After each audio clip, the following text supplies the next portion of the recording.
সকলেৰ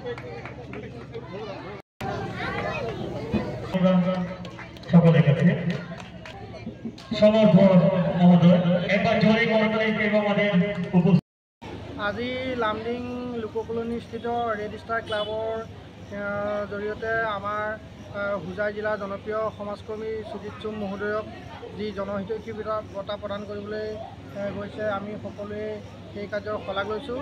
লগতে সুজিত চুম মহোদয়ে বিগত প্ৰায় 30 বছৰ ধৰি অবিভক্ত নগাঁও জিলাৰ লগতে সমগ্ৰ হোজাই জিলা আৰু দাঁতিকাষৰীয়া কাৰ্বি আংলং জিলাতো সমাজ সেৱাৰ জৰিয়তে এক মহৎ কাম কৰি আহিছে। নিজৰ সমস্ত উপাৰ্জন জীৱনৰ যিমান তেওঁ সমস্ত উপাৰ্জন কৰিছে সকলো উপাৰ্জন এই দৰিদ্ৰ দুখীয়া নিচলা ৰোগীয়া ছাত্ৰ ছাত্ৰী সকলোৰে কাৰণে তেওঁ ব্যয় কৰি আহিছে।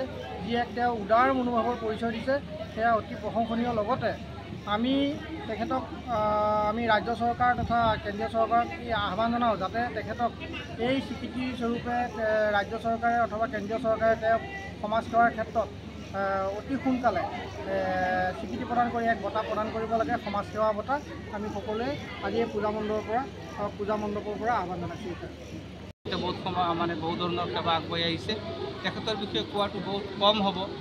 সামান্য এটি তেখেতে প্ৰথমত পেপাৰ বিক্ৰী কৰিছিল, লংকা বজাৰত পেপাৰ ঘৰে ঘৰে পেপাৰ দিছিল। কিন্তু দেখা যায় যে সেইখিনিৰ পৰা আৰম্ভ কৰি তেখেতে এতিয়া সৰু চাকৰি পাবলগীয়া হ'ল। সেই চাকৰিৰ ধনখিনি তেখেতে আৰম্ভ কৰিছে এতিয়া জনসাধাৰণক বিলোৱাৰ ভাৱে। আৰু তেখেতৰ এই নিৰলস আৰু সদায় কৰি অহা সেৱাৰ বাবে সমস্ত হোজাই তথা অবিভক্ত নগাঁও জিলাৰ সকলোৱে তেখেতক মনত ৰাখিব, দুখীয়া ৰাইজে তেখেতক মনত ৰাখিব।